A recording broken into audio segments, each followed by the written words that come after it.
की।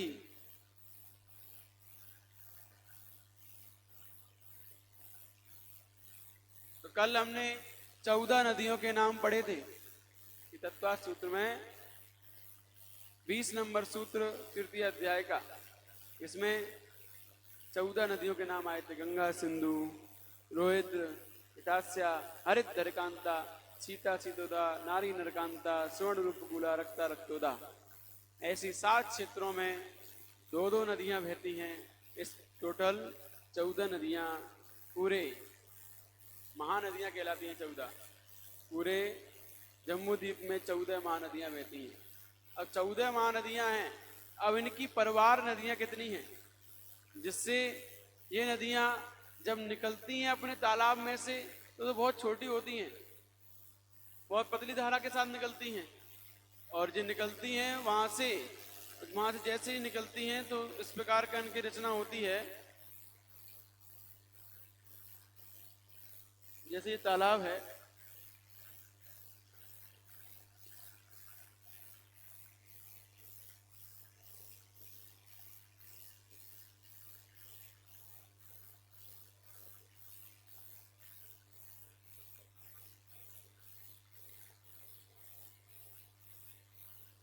ये पद्म तालाब है। और ये क्या है, ये क्या है, हैं?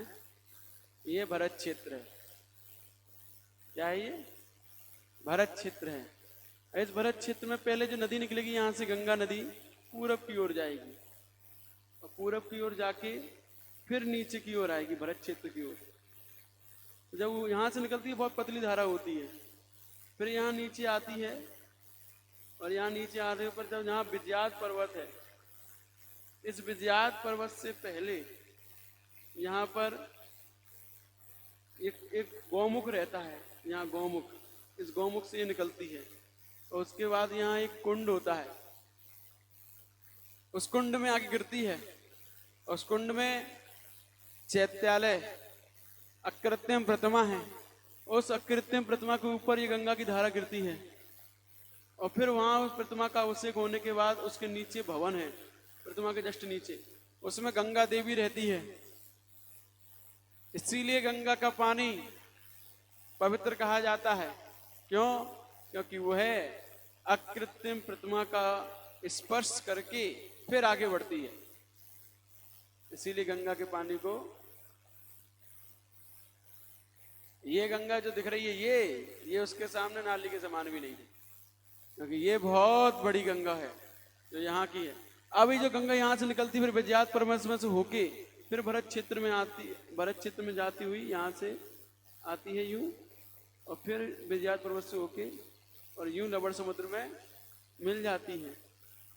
तो जब नीचे आती है तब तक बहुत चौड़ी हो जाती है लवण समुद्र में आते आते, क्योंकि इसके अंदर कितनी नदियां मिल जाती हैं अब वो बता रहे हैं कि एक नदी में कितनी सारी नदियां मिल जाने से जब तक वो लवण समुद्र तक पहुंचती है तो बहुत बड़ा विशाल रूप ले लेती है।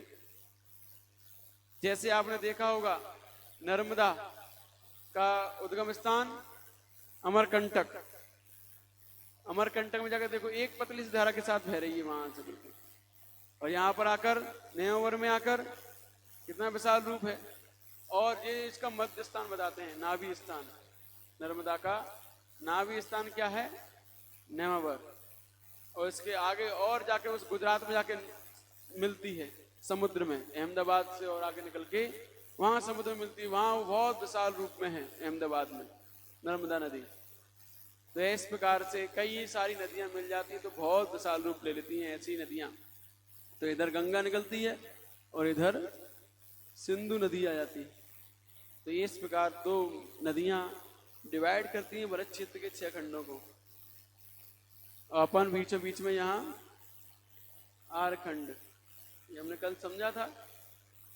इस पूरे आर खंड में संपूर्ण विश्व जो हम आज हम देख रहे हैं, चीन, जापान, ऑस्ट्रेलिया, अमेरिका, सब कुछ इसी में ही है, बाहर इसके कुछ भी नहीं है सार खंड के।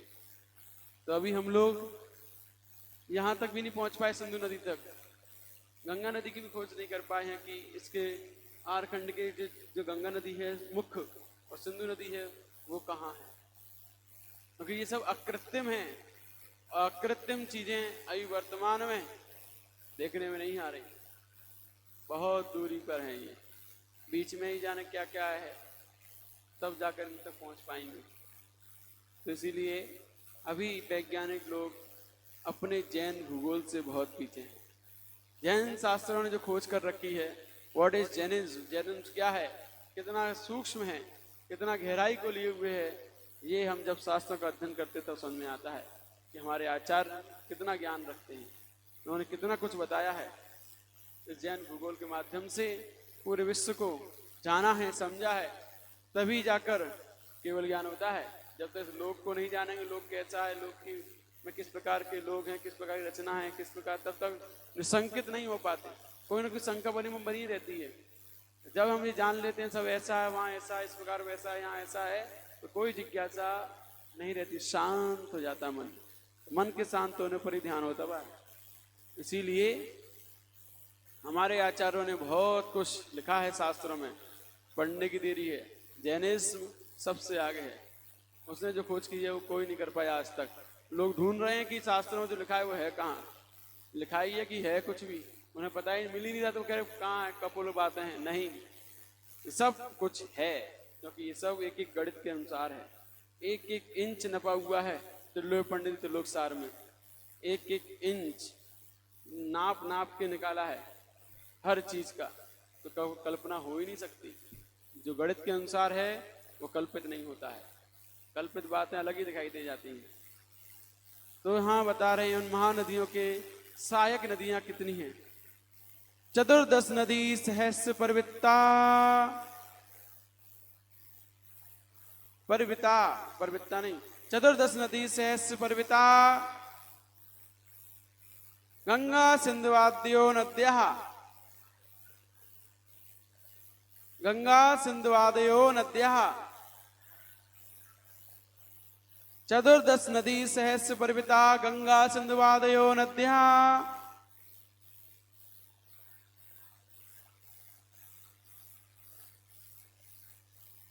नद्या, नाद्या नहीं, नद्या। पढ़ना आ गया। तो अब यहां बता रहे हैं चतुर्दश नदी सहस्र परविता, गंगा सिंधुवादी नदी।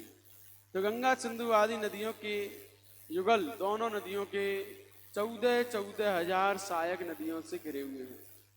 गंगा सिंधु कितनी नदियां हैं, जब यहाँ से निकलती हैं, यहाँ से निकलने पर लवण समुद्र में जाकर मिलती हैं, तो इसके इस बीच में इनसे 14,000 नदियां टच होती हैं, यहाँ से यहाँ से यहाँ से 14,000 नदियां से मिल जाती हैं, तब जाकर ये लवण समुद्र में महान विशाल रूप के साथ प्रवेश करती हैं। 14,000 सिंधु की, 14,000 ही किसकी, गंगा की। अब इसके बाद दूनी दूनी होती जाती हैं। इसके बाद कौन सा है, कौन सी नदियां हैं, रोहित तास्या। अब रोहित तास्या की 28,000 दूनी कर दो, और ऐसे ही हरित की भी 28, रोहित और रोहित तास्या की 28,000, हरित और हरितकांता की 56,000, सीता सीतोदा की 1,20,000, दूनी दूनी होती जाती हैं। फिर उसके बाद कम हो जाएंगी, फिर नारी नरकांता की 56,56, सुवर्ण रूपकुला की 28,000 और अक्तरकुदा की 14,000। जैसे ट्रायंगल बनाया था कल, वैसे ही ऊपर चढ़ते हुए फिर नीचे उतरते हुए, जो व्यवस्था इधर की है वही उधर की है। तथोत्तरा बताएंगे अगला सूत्र। जैसी व्यवस्था दक्षिण की समझाई जा रही है, वैसी व्यवस्था ही उत्तर की है। अब भरत क्षेत्र का विस्तार बता रहे हैं कि भरत क्षेत्र जो आपके सामने अभी बनाया था हमने,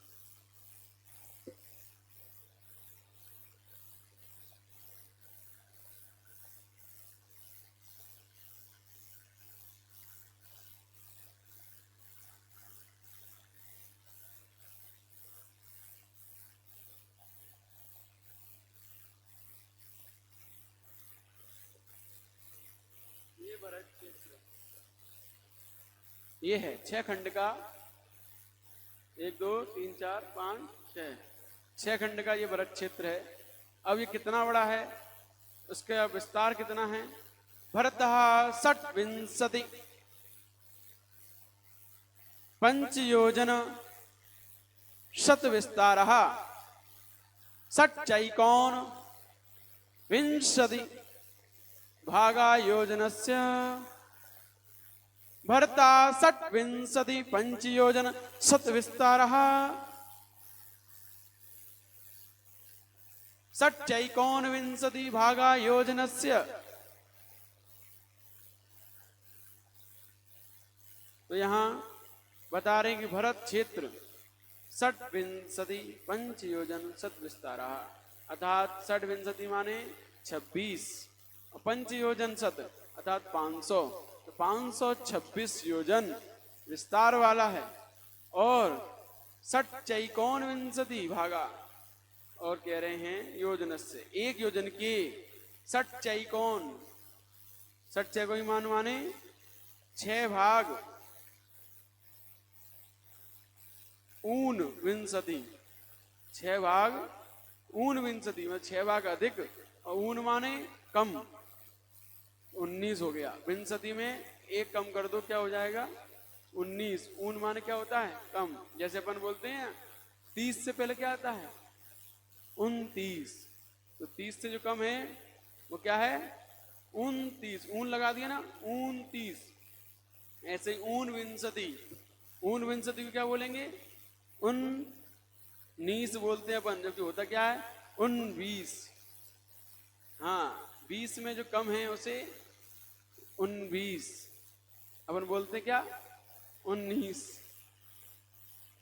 ऊन माने एक कम 19, तो 19 भागों से 6 भाग अधिक एक योजन के 19 भागों में से 6 भाग अधिक भरत क्षेत्र का विस्तार है। दक्षिण से उत्तर तक, ये यहां से यहां तक इसका जो विस्तार है ये कितना है 526 सही 6/19 इतना। और आगे योजन 526 सही 6/19 योजन भरत क्षेत्र का दक्षिण से उत्तर तक का विस्तार कहा। ये उसकी जीवा क्या बोलते हैं इसे बाण, बाण बोलते हैं। जैसे धनुष नहीं दिख रहा है धनुष, धनुष के समान हो ये और बीच में क्या लगाया बाण, तो इसकी बाण कितनी है 526 सही 6/19 योजन का इसका विस्तार है। अब इसकी जीवा का नाप नहीं आया, ये जीवा है यहाँ से यहाँ तक की डोरी, इसका नाप इसमें नहीं बताया है। इसमें उत्तर से दक्षिण तक का विस्तार बताया है, दक्षिण से उत्तर का। अब बता रहे हैं कि इसके आगे के और क्षेत्र कितने बड़े बड़े हैं। तद्विगुण तद्विगुण द्विगुणा तद्विगुण द्विगुणा विस्तारा वर्ष दर वर्ष विदेहांतः। तद्विगुण द्विगुणा विस्तारा वर्ष दर वर्ष विदेहांतः।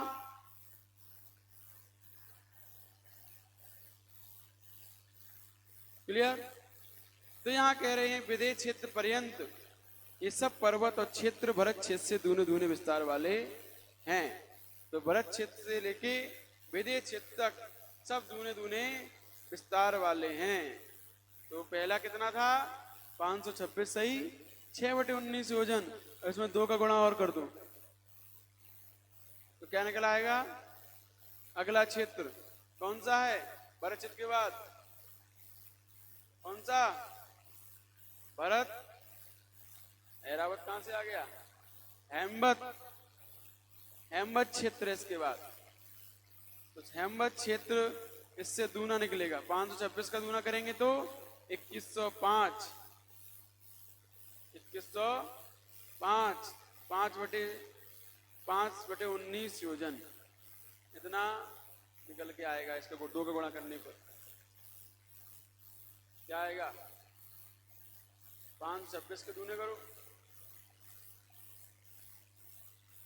हम्म? 1000,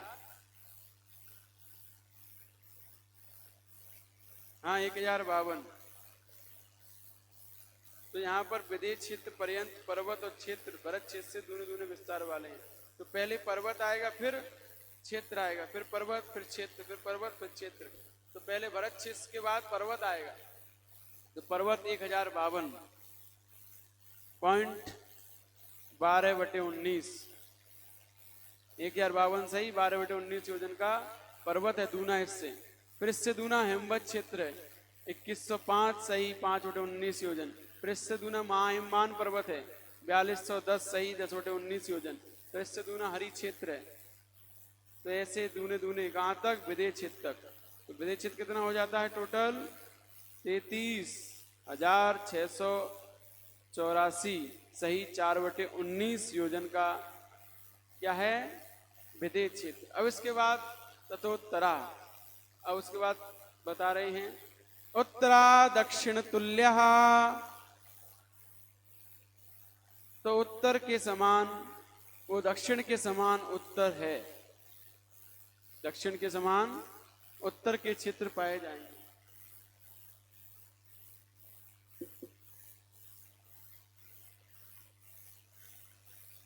कल हमने देखा था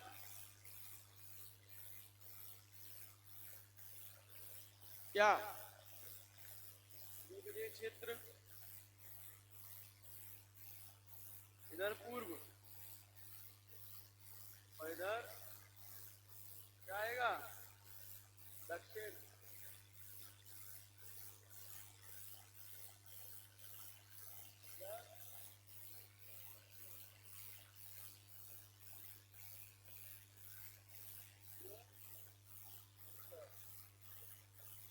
तो अब ये भरत क्षेत्र, भरत क्षेत्र के बाद पर्वत, पर्वत के बाद हेमवत क्षेत्र, हेमवत क्षेत्र के बाद फिर पर्वत, फिर पर्वत के बाद हरि क्षेत्र, भरत हरि, भरत हेमवत हरि, और इसके बाद ये निषद पर्वत, ये निषद पर्वत यहाँ पे क्या है? और ये क्या है बीचों बीच? विदेश क्षेत्र। इसके बाद तो ये यहाँ से विदेश क्षेत्र बीच में नाभि है मेरू पर्वत, ये यहाँ से यहाँ तक का दक्षिण क्षेत्र कहलाता है, यहाँ से यहाँ तक का उत्तर दिशा की ओर क्षेत्र कहलाता है। तो दक्षिण में जो हमने समझा कि भरत क्षेत्र 526 सही 6/19 का है। उसके बाद हिममान पर्वत उससे दूना 1052 सही 12/19 योजन का है। उसके बाद उससे दूना हेमवत क्षेत्र 2105 सही 5/19 योजन का है। फिर उसके बाद महाहिमान 4210 सही 10/19 योजन का है। और उसके बाद हरि क्षेत्र 8421 सही 1/19 योजन का है। उसके बाद निषद पर्वत 16,442 सही 2/19 योजन का है। उसके बाद विदेश क्षेत्र कितना है? 33,684 सही 4/19 योजन का। यहाँ से लेके यहाँ तक का भरत क्षेत्र कितना है? 33,684 सही 4/19। अब इसके बाद जो क्षेत्र आएंगे वो इधर के समान चलेंगे। तो पहला जो क्षेत्र पर्वत आएगा वो पर्वत निषद पर्वत के समान होगा। कौन सा पर्वत आएगा? नील। निषद पर्वत के समान कितना कहलाएगा? 16,884। उसके बाद रम्य क्षेत्र आएगा, तो रम्य क्षेत्र उसके आधा और हो जाएगा, तो 8,421 योजन।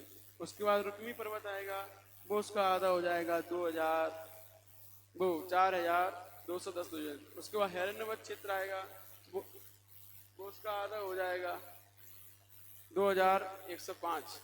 उसके बाद शिखरनी पर्वत आएगा, वो उसका आधा 1,000। फिर उसके बाद ऐरावत आएगा, वो 526 सही 6/19 योजन। जो माप भरत क्षेत्र का है वही माप ऐरावत क्षेत्र का है, 526 सही 6/19। क्योंकि जो व्यवस्था दक्षिण की है वही व्यवस्था उत्तर की है, सेम टू सेम। उत्तरा दक्षिण तुल्य। जो उत्तर में, जो दक्षिण में व्यवस्था बताई गई है, वही व्यवस्था उत्तर में समझनी चाहिए, उसी के समान। भरत ऐरावत योर वृद्धि ह्रासौ षट समयाभ्या मुत्सर्पिण्य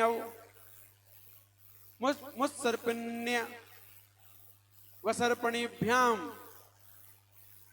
भरतैरावतयोर वृद्धि रासौ षट समयाभ्या मुत्सर्पिण्य वसर्पणीभ्याम।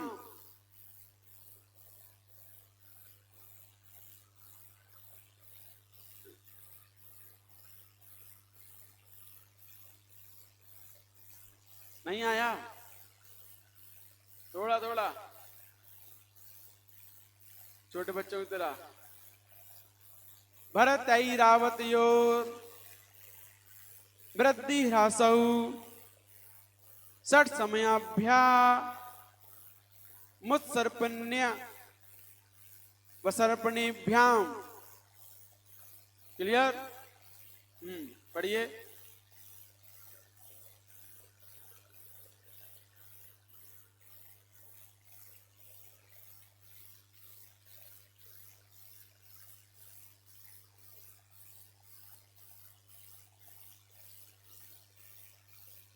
मुत्सर्पणी कहाँ है?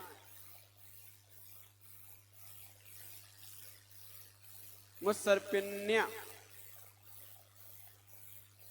हाँ, वसर्पणीभ्याम। ठीक, पढ़ो।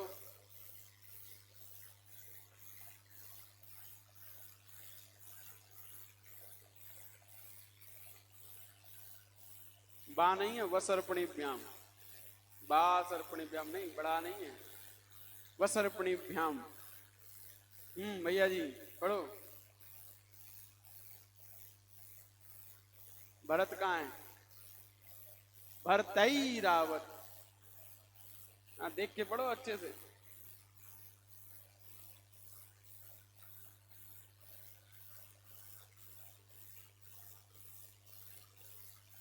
मुत्सर्पिण्य, मुत्सर्पिण्य वसर्पणीभ्याम। बड़ी की मात्रा है, छोटी की नी पे। वसर्पणीभ्याम। तो बड़ी की बोलोगे तो निकलेगी बड़ी की। प्रैक्टिस करना, आएगा। कहाँ जाएगा? आएगा। तो यहां कह रहे हैं भरत ऐरावत क्षेत्रों में, इन दोनों में वृद्धि और ह्रास होता है। षट समयाभ्याम, 6 कालों में, उस सर्पणी और असर्पणी काल में 6 कालों के द्वारा यहाँ पर वृद्धि और ह्रास होता है। 6 कालों से युक्त उस सर्पणी और असर्पणी के द्वारा भरत और ऐरावत क्षेत्र में वृद्धि ह्रास किस किस में होता है? जीवों की ऊंचाई, जीवों की आयु, भोग, उपभोग, संपदा और सुख आदि की घटती और बढ़ती, ये सब होती रहती है। और अवसर्पणी काल में ये सब चीजें घटती जाती हैं। आयु घटेगी, ऊंचाई घटेगी, भोग उपभोग की संपदा घटेगी और सुख, ये सब घटता हुआ होता है अवसर्पणी में। उत्सर्पणी में सब बढ़ता हुआ होता है। तो इस प्रकार से ये 20 कोड़ा कोड़ी सागर का एक कल्पकाल होता है। इसके 2 भेद हैं, उत्सर्पणी और एक अवसर्पणी। प्रत्येक काल के 6-6 भेद होते हैं। पहला उत्सर्पणी काल, जिसमें जीवों की आयु वृद्धि होती है, हमने बता चुके हैं। इनके 6 काल सबको पता ही होंगे। सुषमा सुषमा, फिर सुषमा, फिर सुषमा दुखमा, फिर दुखमा सुषमा, फिर दुखमा, फिर दुखमा दुखमा। इस प्रकार से 6 काल होते हैं। क्यों कहे जाते हैं, ऐसे नाम क्यों हैं? सुषमा सुषमा, इसमें सुख ही सुख है। जहां पर सुख ही सुख है, पहली भोग भूमि, पहला काल उत्तम भोग भूमि। सुख ही सुख जहां पर होता है, कोई भी दुख जहां नहीं होता। उत्तम सुख है यहाँ पर, उत्तम भोग है, उत्तम संपदा है, उत्तम आयु है, सब कुछ श्रेष्ठता को लिए हुए है, उत्तम ऊंचाई है, हर चीज श्रेष्ठ है। उसे पहला काल कहते हैं, सुषमा सुषमा। उसके बाद अभी एक पल 3 पल की आयु है पहले काल में, फिर 2 पल की रह जाएगी, 1 पल आयु कम हो जाती है, सुषमा काल। यहाँ पर कम हो गए, ऊंचाई भी, आयु भी, भोग उपभोग सब कम हो गए, सुषमा। अब इसके बाद तीसरा काल, सुषमा और दुषमा। तो इसमें शुरू में तो सुख मिलता है, बाद में जब कल वृक्ष खत्म होने लगते हैं तो जीव दुखी होने लगते हैं। तो पहले शुरुआत में सुख, फिर बाद में दुख। तो क्या नाम पड़ा इसका? सुषमा दुषमा। और फिर इसके बाद आता है दुखमा सुषमा। तो अर्थात जब जन्म होता है तब तो भी जी दुखी होकर पैदा होता है, रो रो कर, लेकिन जब सुषमा अर्थात इसी काल से मोक्ष होता है, उत्तम सुख की प्राप्ति यहीं से होती है। इसीलिए पहले दुख फिर सुख यही मिलेगा। तो दुखमा पहले, फिर सुखमा सुषमा, दुखमा सुषमा चौथा काल, और 5वां दुखमा काल तो चल रहा है अभी। पंचम काल बड़ा दुखदाई, दूर रहो हैं। धर्म कर्म बोले सब भाई। एक वहां पे सोनागर में व्यक्ति था, वो कहता था पंचम काल बड़ा दुखदाई, दूर रहो नारी से भाई। वो ऐसा कहता था, हमने सही बात है। तो धर्म कर्म भूले सब भाई, ये भी है। तो धर्म कर्म सब भूल जाते हैं। पंचम काल में दुखमा काल है, और इसके बाद दुखमा दुखमा अति दुखमा काल, छठम काल आएगा। पंचम काल का सबसे अच्छा समय अभी चल रहा है, अभी अच्छा समय चल रहा है। सबसे अच्छा नहीं कह सकते, सबसे अच्छा तो तब था जब यहाँ पर सुत केवली थे, है ना, शुरुआत में, तब अच्छा था।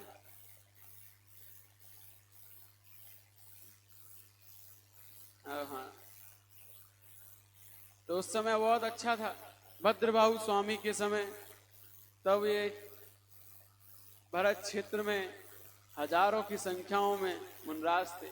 अकेले भद्रबाहु के संग में ही लगभग 10,000 से ज्यादा मुनराज थे, अकेले उन्हीं के संग में। तब उस समय बहुत ज्यादा प्रभावना थी धर्म की। सुत केवली थे वो तो, और सुत केवली जब चंद्रगुप्त मौर्य का शासन था उस समय, चंद्रगुप्त मौर्य उनके शिष्य रहे, आचार्य भद्रबाहु के सुत केवली थे उनके शिष्य के।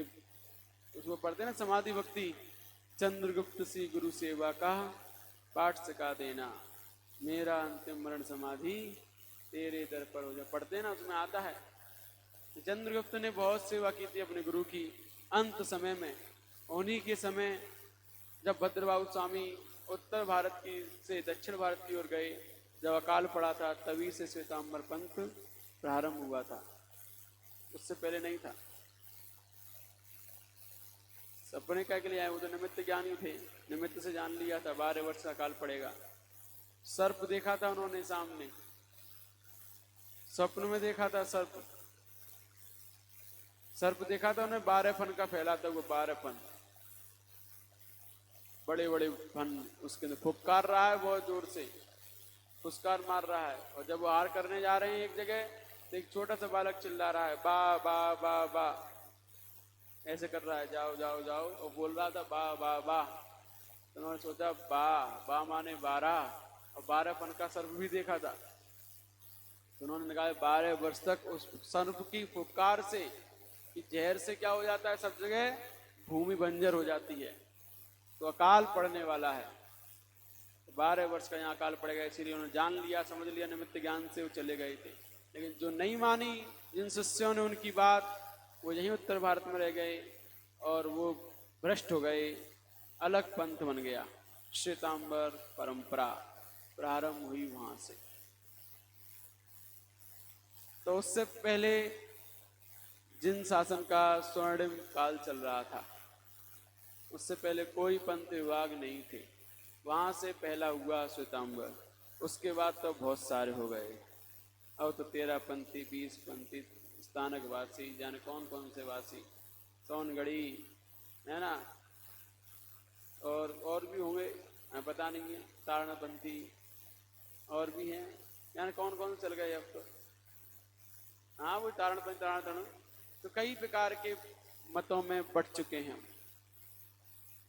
तो इसीलिए अभी स्वर्णिम युग चल रहा है जिन शासन का, नहीं उस समय था जब हम एक थे, सब एक थे पंचम काल में भी। तब वो शुरुआत ही थी पंचम काल की, क्योंकि महावीर भगवान को समय उस समय मोक्ष गए हुए ज़्यादा से ज़्यादा 100-200 वर्ष ही निकले होंगे।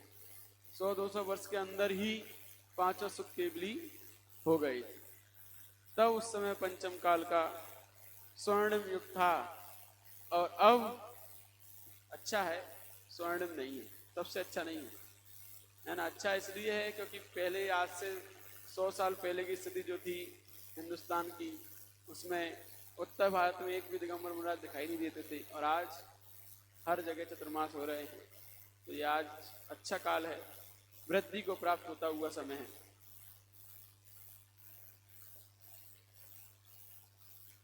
हाँ वही तो कह रहे, आज से 50-60-100 साल पहले। हाँ और आपसे अच्छा इन लोगों का समय है, जिन लोगों को, लेकिन इन लोगों को कदर नहीं है। आने वाली पीढ़ी को धर्म की कोई कदर नहीं है, क्योंकि इनके जीवन में ये इंग्लिश मीडियम वाले हो गए हैं। सेंटा क्लॉज ज्यादा पसंद है, क्योंकि वो गिफ्ट देता है। क्योंकि वहां के स्कूल में पढ़ेंगे तो वहीं के संस्कार सीखेंगे, वहां पर यही सब सिखाया जाता है। बहुत सारी चीज सिखाई जाती है, सब बताने योग्य नहीं होती है। तो भरत क्षेत्र ऐरावत क्षेत्र में ही ये 6 काल परिवर्तन होते हैं, वृद्धि ह्रास होता है। तो सुषमा, दुखमा, सुषमा, फिर दुखमा, ये सब हो गए थे। इसके बाद अपन बात चलती है उत्तरपणी काल की, फिर बढ़ते हुए जाते हैं। तो चतुर्थ से लेकर छठे काल तक कौन सी भूमि होती है? चौथे काल से लेके छठवें काल तक भोग भूमि नहीं, कर्म भूमि होती है। पहले से तीसरे काल तक भोग भूमि, उसके बाद कर्म भूमि प्रारंभ हो जाती है छठवें काल तक। तीर्थंकर महापुरुष कहाँ होते हैं? चौथे काल कर्म भूमि में। लेकिन ये हुंडा असुरपड़ी काल चल रहा है, इसमें तीसरे काल में ही पैदा हो गए थे तीर्थंकर आदिनाथ, और तीसरे काल में मोक्ष चले गए थे 3 वर्ष 8 माह पहले ही। चौथा काल शुरू होने के 3 वर्ष 8 माह पहले ही वो मोक्ष चले गए थे। ये सब अनहोनी घटनाएं जिसमें होती हैं उसे बोलते हैं हुंडा असुरपणी काल, जिसमें अनहोनी घटना जो कभी नहीं होती, ऐसी घटनाएं जिसमें होती है उसे बोलते हैं हुंडा अवसर्पणी काल। ये असंख्यात उत्सर्पणी अवसर्पणी निकल जाने के बाद एक हुंडा अवसर्पणी काल आता है, असंख्यात निकल जाने के बाद। हाँ, तीसरे काल में सुषमा दुष्मा।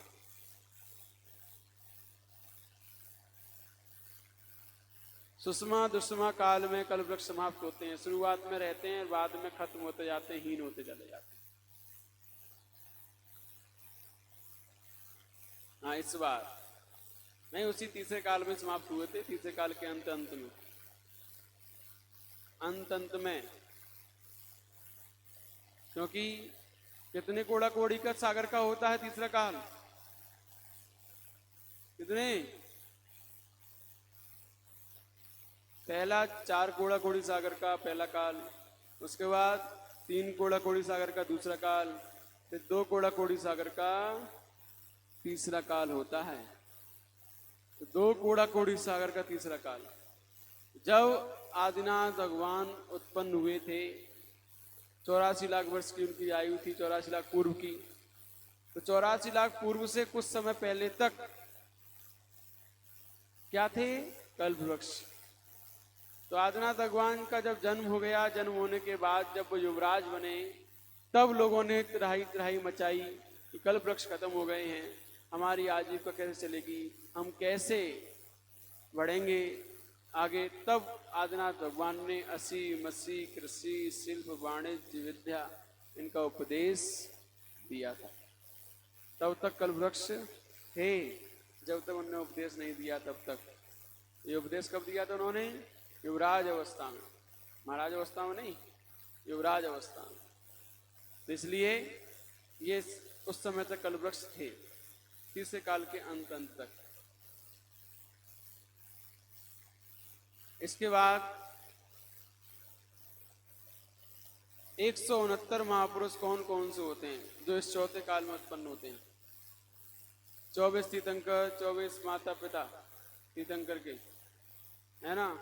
24 माता, 24 पिता, 14 कामदेव, 12 चक्रवर्ती, 24 कामदेव, 14 बोल गए हम, 24 कामदेव, 12 चक्रवर्ती, 11 रुद्र, 9 नारायण, 9 पति नारायण, 9 बलभद्र, 9 नारद, 14 कुलकर। ऐसे 169 महापुरुष इस तीसरे काल के अंत से प्रारंभ हो जाते हैं। कुलकर्णों का जन्म कहाँ होता है? तीसरे काल के अंत में।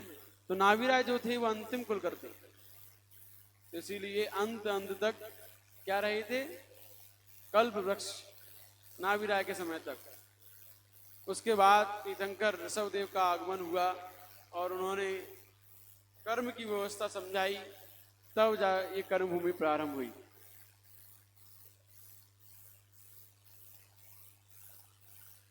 तो 63 सलाका पुरुष में कौन कौन आते हैं? 24 तीर्थंकर, 12 चक्रवर्ती, 9 नारायण, 9 पति नारायण, 9 बलभद्र। ये 63 सलाका पुरुष में आते हैं, नियम से मोक्षगामी होते हैं। महापुरुष भी मोक्षगामी होते हैं, लेकिन अगले भव से नहीं होते। ये 63 सलाका पुरुष उसी भव से या फिर अगले भव से मोक्ष जाते हैं। इसमें से नारायण पति नारायण तो नरक जाते हैं, बाकी के तीर्थंकर, चक्रवर्ती, बलभद्र, इनमें से तीर्थंकर तो उसी भव से जाएंगे, चक्रवर्ती और बलभद्र ऑप्शन में है, स्वर्ग जाएंगे या मोक्ष जाएंगे, कहीं भी जा सकते हैं, नरक भी जा सकता है चक्रवर्ती तो।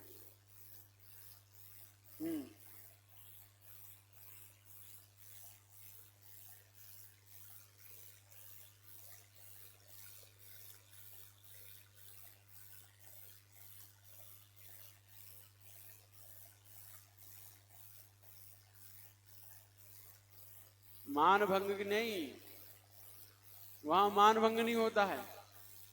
जहां पर वो नाम लिखने जाते हैं, वहां उन्हें अभी तक ऐसा एहसास हो रहा था कि मेरे समान कोई नहीं हुआ, मैं ही इतना श्रेष्ठ हूं जिसने पूरे 6 खंड को जीता है, विजय प्राप्त की है।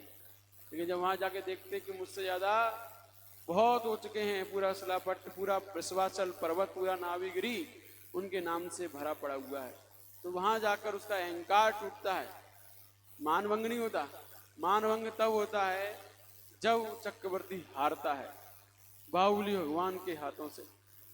जब अपने भाई के हाथों ही चक्रवर्ती की हार हुई, वो मानभंग कहलाता है।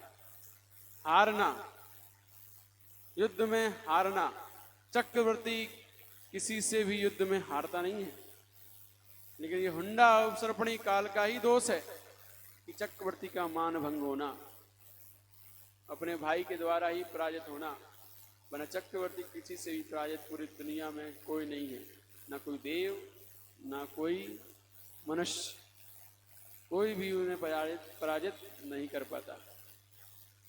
देव, मनुष्य, त्रियंच, कोई भी गति के जीव तीर्थंकर वो चक्रवर्ती को पराजित करने में समर्थ नहीं होते हैं। इसीलिए ये मानभंग तब होता है जब वो बाहुबली से युद्ध में हारते हैं, तब मानभंग कहा जाता है कि चक्रवर्ती का मानभंग, उसे पराजय का सामना करना पड़ा। वरना चक्रवर्ती किसी से भी पराजय हो जाए संभव नहीं। ये हुंडा अवसर्पणी काल का दोष है। अन्य कालों में चक्रवर्ती किसी से पराजित नहीं होता। ठीक, तो यहाँ क्या बोले? सोम चक्रवर्ती, हाँ, तो वो क्यों गए? नहीं पता, कहानी नहीं पता उनकी। फिर नमोकार मंत्र का अपमान किया था, अश्रद्धान हुआ था नमोकार मंत्र के ऊपर, और निवेंतर देव ने उनसे बदला लिया था। तो मिथ्यात्व में जैसे ही वो चक्रवर्ती आया वैसे ही उसे डुबा के मार दिया। अश्रद्धान हुआ नमोकार मंत्र पर, मिथ्यात्व का प्रभाव हुआ, वैसे ही मरण को प्राप्त हो गए। कोई कोई मोक्ष, कोई कोई स्वर्ग, कोई कोई नरक। जो चक्रवर्ती संयम धारण नहीं करता है वह नियम से नरक जाता है। बिना संयम धारण किए यदि उसका मरण हो जाए तो हर चक्रवर्ती नरक जाए, हर। क्योंकि उसके पास इतनी सेना होती है, इतना परिग्रह होता है। बहु आरम परिग्रहतम नरकस्यायुषः। बहु आरम बहुत परिग्रह नरक आयु का आश्रम कराते हैं। तो चक्रवर्ती से ज्यादा परिग्रह किसके पास है? 84 लाख घोड़े, 84 करोड़ हाथी, नहीं 84 लाख हाथी, 84 करोड़ घोड़े जिसके पास हैं, और उससे बड़ी सेना, इतनी बड़ी सेना है उसके पास। उससे परिग्रह 96,000 रानियां, कितना परिग्रह उसके पास। और उन रानियों के रहने के लिए भवन, फिर घूमने के लिए स्थान, कितना परिग्रह होगा? बहुत ज्यादा। तो रहना, सेना के लिए रहने के लिए बहुत सारी चीजें होती हैं। तो सबसे ज्यादा परिग्रह चक्रवर्ती का होता है। इसलिए यदि संयम नहीं लेता है तो नियम से नरक जाता है, परिग्रह होने के कारण। और परिग्रह इतना ज्यादा उतनी ज्यादा आरम हिंसा होगी। तो आरम हिंसा और परिग्रह होने के कारण वो नियम से नरक जाते हैं। बिना संयम के मरण करें तो शुभम चक्रवर्ती बिना संयम के साथ मरण किया था, नरक गया। और जो लोग संयम धारण कर लेते हैं, जो चक्रवर्ती, वह या तो स्वर्ग जाते हैं या मोक्ष जाते हैं। केवल ज्ञान हो जाएगा तो स्वर्ग मोक्ष जाएंगे, नहीं तो स्वर्ग जाते हैं। इस प्रकार की चक्रवर्ती की कहानी रहती है। पंचम काल के मनुष्य किस प्रकार के होते हैं? पंचम काल के मनुष्य हीन चलन वाले, भ्रष्ट आचरण करने वाले। और इस काल के मनुष्य कर्म को नष्ट कर मोक्ष नहीं जाते हैं, अधिकतर दुख भोगने वाले होते हैं। छठवें काल में किस प्रकार के लोग होंगे? काले कालूटे। छठवें काल में मनुष्य धर्म कर्म से रहित होंगे। दया, क्षमा, व्रत आदि गुण कोई भी नाम वहां नहीं होगा, सभी मांसाहारी होंगे। काल के अंत में मनुष्य एक हाथ के लंबे से, इतने से होंगे, बस एक हाथ के बराबर, इतने से मनुष्य होंगे छठवें काल के अंत में। मनुष्य बड़े पापी, नंगे, शरीर का वर्ण काला, गूंगे, बहरे और अंधे, कुरूप व पशु के समान स्वभाव वाले होंगे। जैसे पशु आचरण करते हैं वैसे, पशु नग्न रहते हैं वैसे वो रहेंगे। पशु जहां भी मिल गया, जो खा लिया वहां खा लिया, जहां लेटना है वहां लेट गए, जहां भी रमण करना वहां रमण करने लगे। तो जैसे पशु होते हैं हर जगह, जो कोई स्थान नहीं देखते हैं, उसी के समान कुरूप और क्षुद्र आचरण करने वाले वह छठवें काल के लोग होते हैं। कौन कौन जाना है?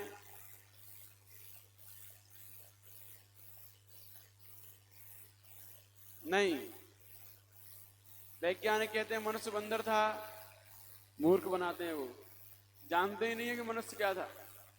अरे मनुष्य कभी भी उनसे कहो मनुष्य पहले बंदर था, तो आज एक आध बंदर से मनुष्य पैदा हुआ तुमने देखा कभी?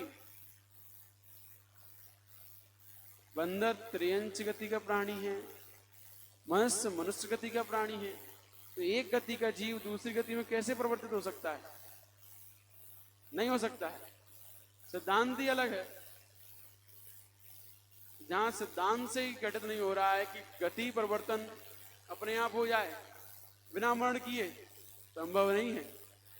बिना मरे गति परिवर्तन कैसे हो जाएगी? अभी त्रियंच गति में पैदा हुआ है, बंदर बना हुआ है और मरा नहीं, तो धीरे धीरे विकास किया, खड़ा हो गया, तो धीरे धीरे पूंछ कम हो गई, इंसान बन गया। क्या मूर्ख बनाने वाली बात करते हैं ये लोग। इसीलिए ये सब मन गढ़ंत कहानियां, कपोल कल्पित। तो बिना मरण किए कोई भी एक गति से दूसरी गति को प्राप्त नहीं होता। जो प्राणी जिस गति का है वो उसी गति में रहता है। ठीक है, तो इसका वर्णन बहुत विशाल है। पूरा पढ़ना है क्या? कि आगे पढ़ना है पूरा?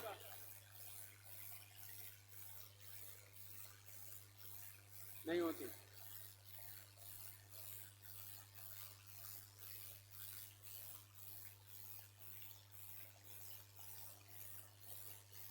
हाँ,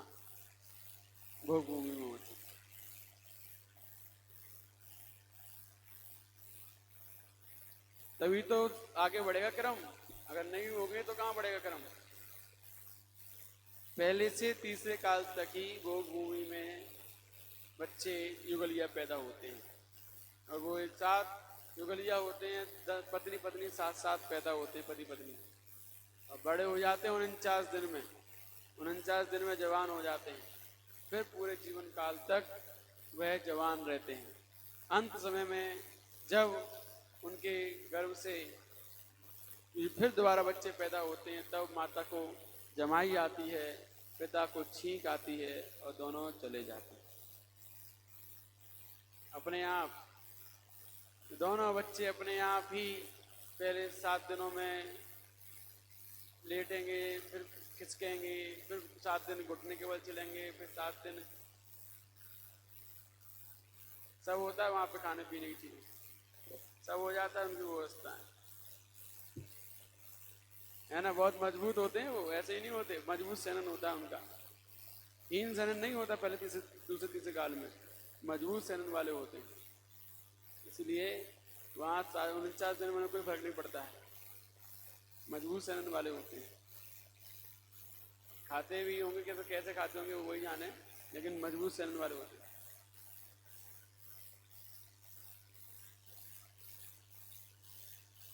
अरे वो तो होता है, ये कह रही बच्चों कौन खिलाएगा जब तक वो बड़े नहीं हुए तब तक।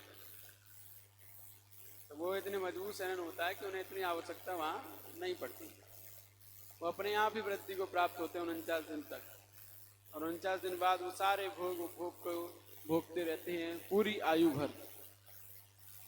तो सरपणी छठवें काल के मनुष्य बता दिए हमने कैसे होते हैं। छठवें काल का अंत किस प्रकार का वातावरण होगा।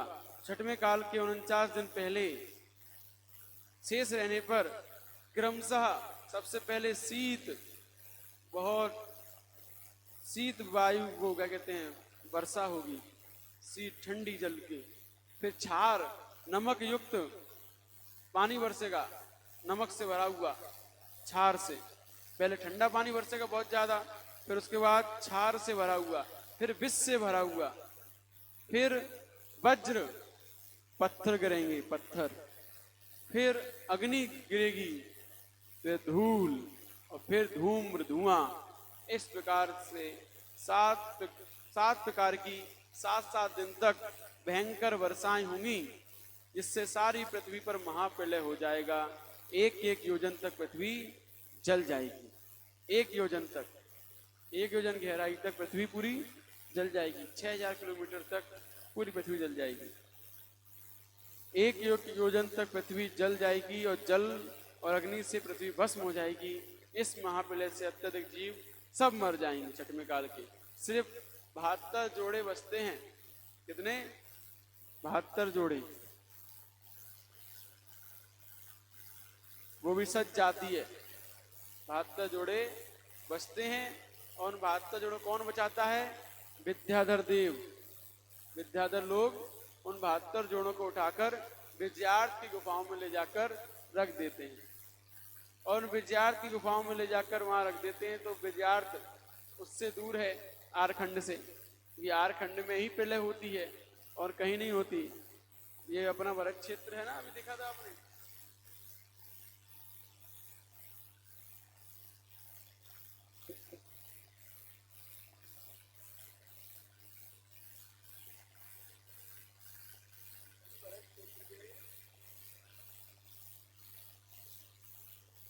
ये 6 खंड है। इन 6 खंडों में सिर्फ आरखंड में ही, यही इतने में ही प्रलय होती है, बाकी के 5 खंडों में प्रलय नहीं होती। तो जो विजयात पर्वत जी है यहाँ पर, तो यहाँ से उठा के 72 जोड़ों को यहाँ विजयात पर्वत की गुफाओं में ले जाकर विद्याधर लोग रख देते हैं 72 जोड़ों को। और कुछ जो इस पर्वत के आसपास रहते हैं जीव त्रियंच, वो अपने आप ही उन गुफाओं में चले जाते हैं, घुस जाते हैं। तो 72 जोड़े मनुष्य, 72 मनुष्य और त्रियंचों के जोड़े मिलाकर उसमें रख देते हैं, जिससे कि आगे की सृष्टि प्रारंभ हो सके। अन्यथा सब मर जाएंगे उस कुवृष्टि के अंदर, तो द्वारा प्रारंभ कैसे होगी सृष्टि का, कैसे चलेगी आगे।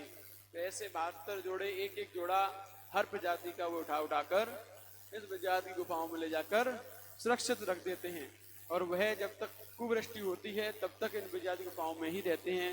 उसके बाद वो वहाँ से बाहर निकलते हैं।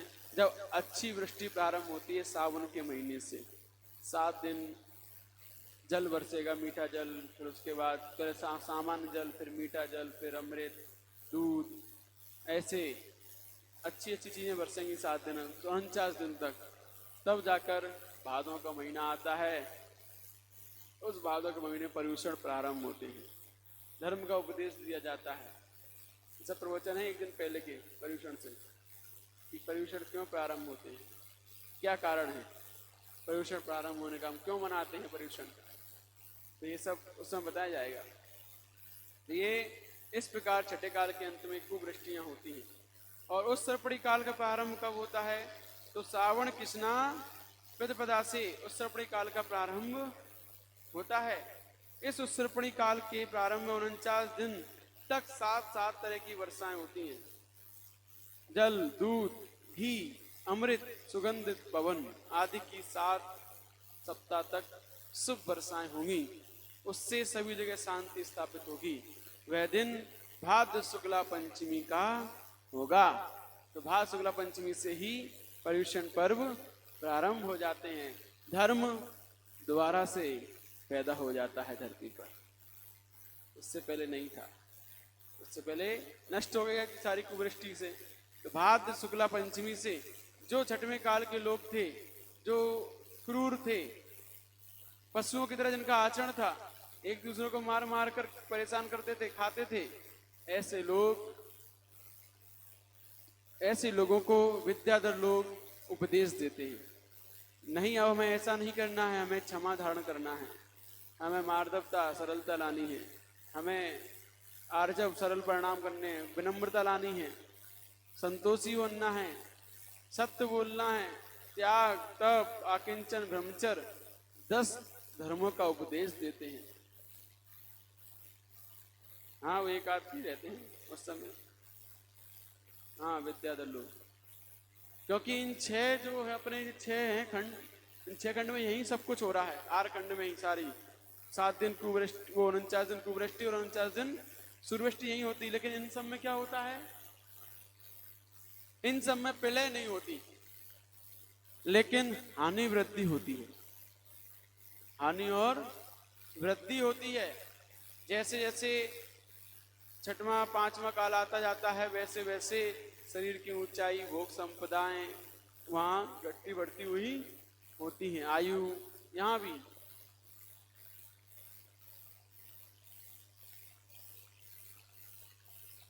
मलेक्ष खंड का अर्थ होता है 5 मलेक्ष खंड। इन 5 मलेक्ष खंडों में जहां पर कोई भी धर्म कर्म नहीं पाया जाता उसे मलेक्ष खंड कहते हैं।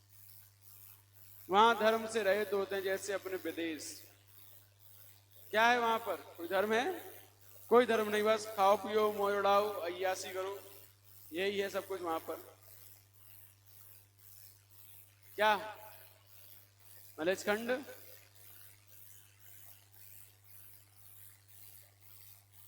विद्याधर यहाँ विद्यात पर्वत पे रहते हैं। इस विद्यात पर्वत के उत्तर साइड और दक्षिण साइड, दोनों साइड श्रेणियां बनी हुई हैं। उन श्रेणियों पर एक तरफ उत्तरी विद्यार्थ वाले हैं, एक तरफ दक्षिणी विद्यार्थ वाले हैं। इस साइड ये पर्वत है, एक की तरफ इस साइड और एक तरफ इस साइड। विद्यात पर्वत पर विद्याधर लोग देव रहते हैं। मलेच्छ खंड में नहीं रहते विद्याधर, विद्यात पर्वत पर रहते हैं। हाँ, वो विद्यात पर्वत बता तो दिया, एक बार समझ में नहीं आया। ये एक विद्यात पर्वत पे ही रहते हैं सारे विद्याधर। हाँ, एक ही प्रश्न बार बार घूम घूम के आता है।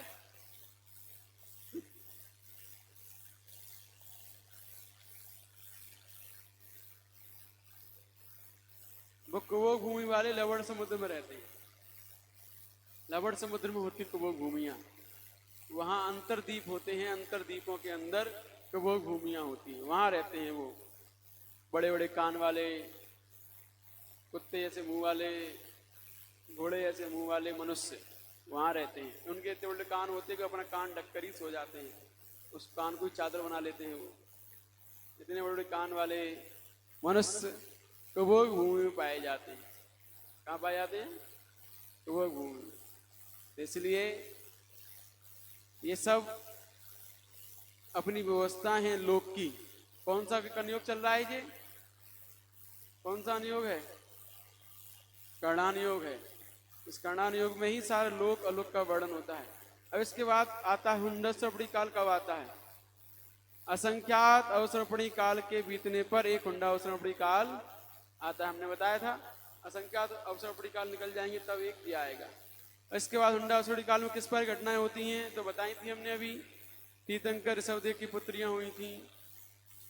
सुपार्श्वनाथ पार्श्वनाथ भगवान महावीर के ऊपर उपसर्ग हुआ था। तो उपसर्ग तीर्थंकरों के ऊपर उपसर्ग कभी नहीं होता, लेकिन ये हुंडा अवसरपणी काल का दोष है कि तीर्थंकरों के ऊपर उपसर्ग हुआ। तीर्थंकरों का जन्म मोक्ष अयोध्या और सम्मिश्र में ही होता है। सारे तीर्थंकर कहां से मोक्ष जाते हैं? सम्मिश्र से। लेकिन इस बार कितने गए? 20। बाकी के 5 अलग अलग, बाकी के 4 अलग अलग स्थान से गए। कैलाश पर्वत, गिरनार, पावापुर, चंपापुर, तो ऐसे 4 स्थान से अलग अलग तीर्थंकर गए। जबकि ये हुंडा अवसरपणी काल का दोष है क्योंकि तीर्थंकर सब सम्मिश्र से ही मोक्ष जाते हैं। और जन्म कहाँ होता है सबका? अयोध्या में। लेकिन इस बार सबका अलग अलग हुआ। सबसे ज्यादा जन्म कहाँ हुआ? लोग कौन से तीर्थंकर कौन से प्रदेश में सबसे ज्यादा जन्मे हैं? उत्तर प्रदेश। अब ऐसे जानते ही वही है, अयोध्या ही वही है उत्तर प्रदेश में ही। तो उत्तर प्रदेश में ही सारे तीर्थंकर जन्मते हैं। नहीं, सबसे ज्यादा फिर भी इधर उधर जन्मने के बाद भी उत्तर प्रदेश में ही जन्मे।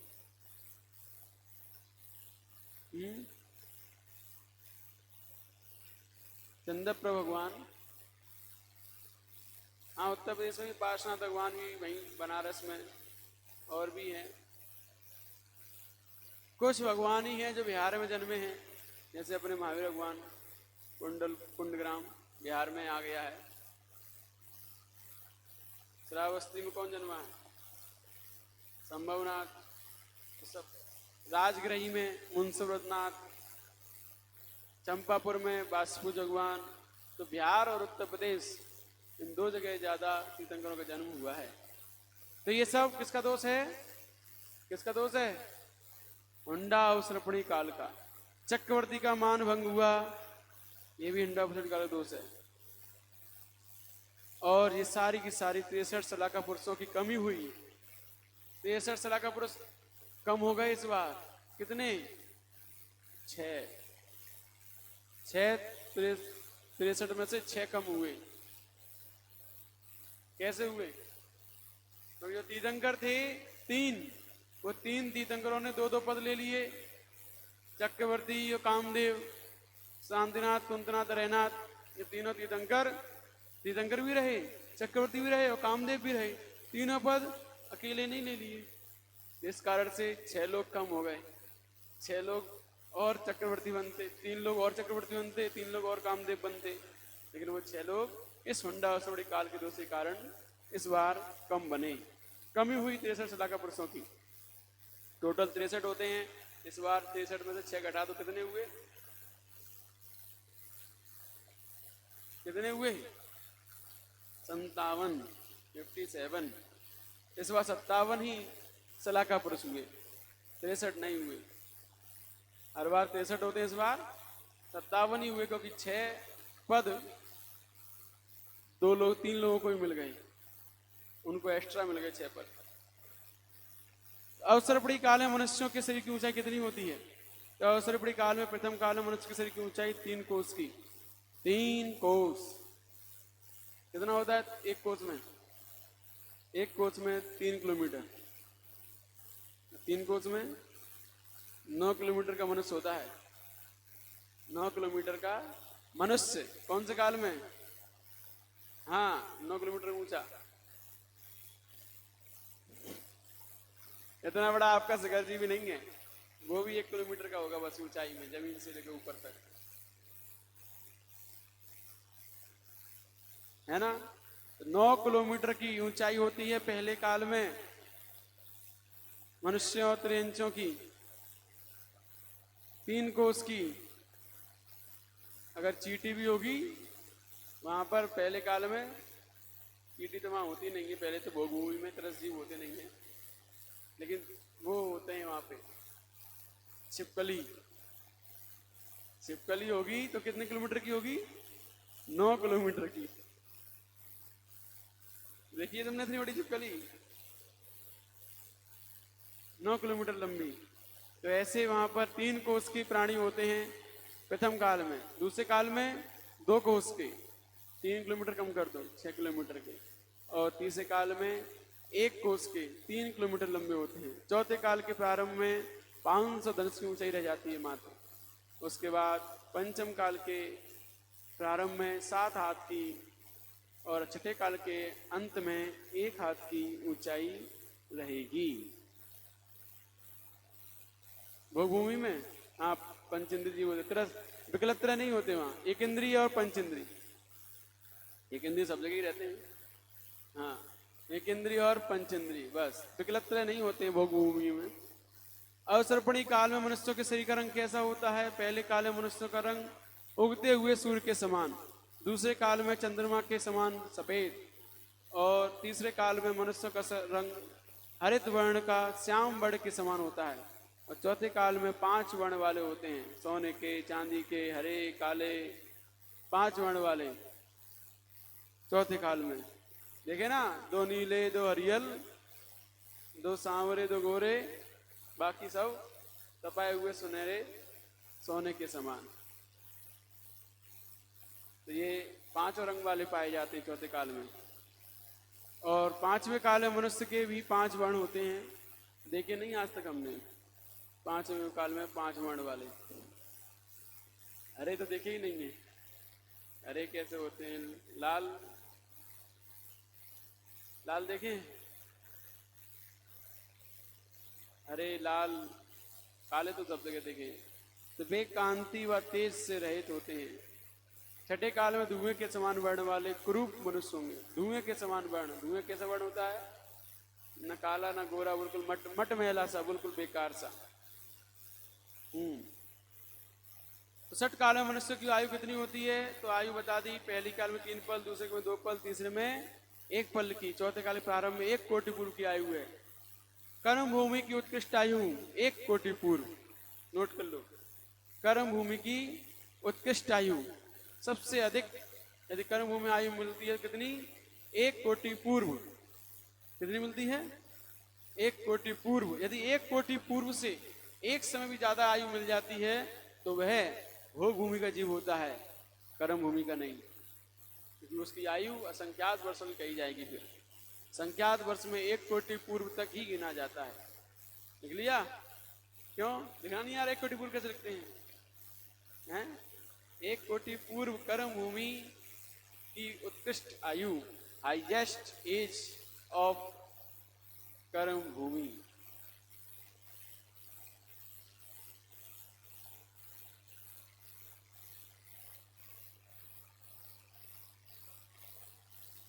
और 5वें काल में कितनी होती है उत्कृष्ट आयु?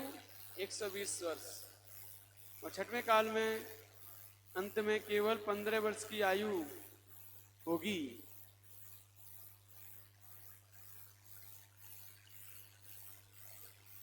अभी वर्तमान में अधिक से अधिक उत्कृष्ट आयु है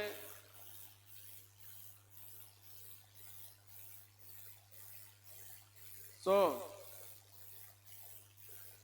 क्योंकि अभी 100 वाले भी मिल जाते हैं बहुत सारे। अरे पहले वाले जो अभी डटे हुए हैं, है ना, तो वो सब अभी मिल जाते हैं। तो इस प्रकार से आज का समय हमारा समाप्त हो गया है। विषय और भी है, अब वो कल बताएंगे।